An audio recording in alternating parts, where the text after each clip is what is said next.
Brockton, the city of champions, is making a name for itself in education, art, and a downtown revitalization.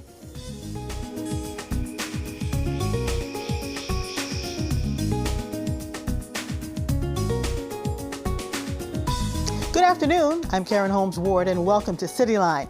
Today we are highlighting Brockton. The city made national news this year after some school committee members called for the National Guard to tame the violence at Brockton High. Headlines like America's Most Violent High School told one story, but many inside the school had something different to say. Anytime that we get an opportunity to showcase our students, their skills, their talents, and the such, we need to get people here to see it and really to display it across the region.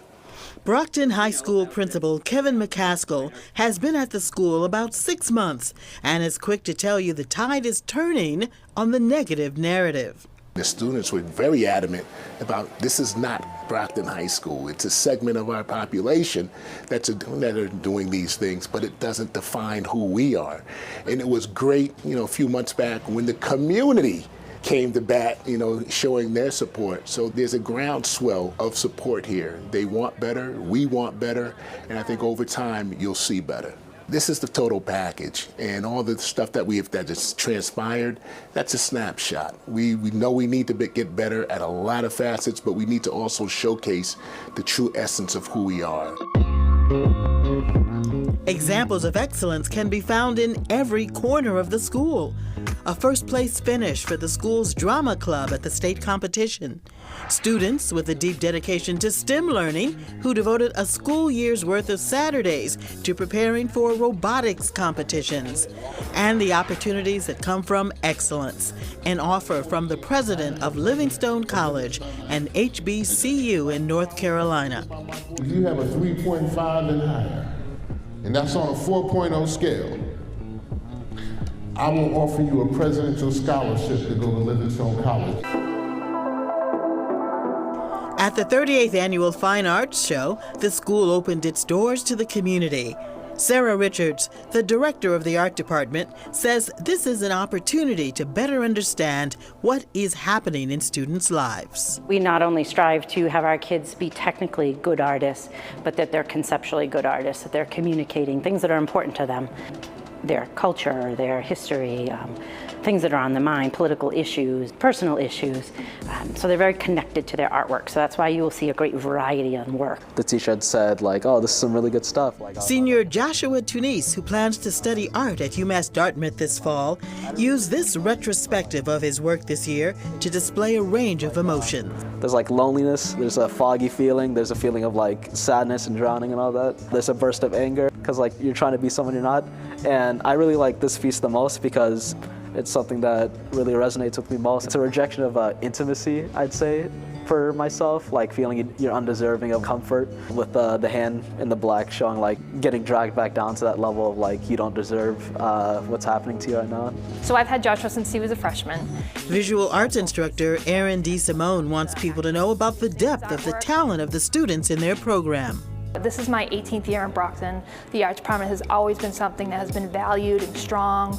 When we go to regional competitions and other shows around the state, stuff really is above and beyond what you're seeing in other high schools. And we want people to know that there are great things happening in the arts department. Kids are using their creative voice. They are going off to art school. They are getting careers in the arts. And this is a wonderful environment that fosters that for them. The price of college has never been higher. Recent reports have some of the top universities in Massachusetts passing $90,000 per year in tuition. New Heights Charter School in Brockton is giving its students a head start on earning credits that will help them save time and money. Omari Walker is the school's executive director and one of its founders. We pitched the school to the state in 2013, 2014, and at the time, early college hadn't been a thing. It had never been anything that Massachusetts had implemented in any school. We had done dual enrollment, but the whole idea of a wall-to-wall early college did not exist. The goal is to have at least half their graduates earn an associate's degree for free through their partner school, Massasoit Community College. And that doesn't mean an associate's degree for everybody, but it means an associate's degree for most. Shimmy Janvier is attending Curry College in the fall. The school will accept her credits, but what she gained from already taking college classes is more than the money saved. I've already got a head start, and I got to dip my toe into living the college life, I would say. Having that freedom, taking the classes, seeing what it's like, so I know a little bit when I go, I'm prepared. Because you're taking a college class, you have to be responsible. You're responsible for what you do and making sure you're getting in your work done on time and that the work is done well. And because it's you being in charge of yourself, you have to regulate time, manage your time. An annual service learning trip to the Dominican Republic gives the students perspectives on the challenges facing ethnic Haitians in the country.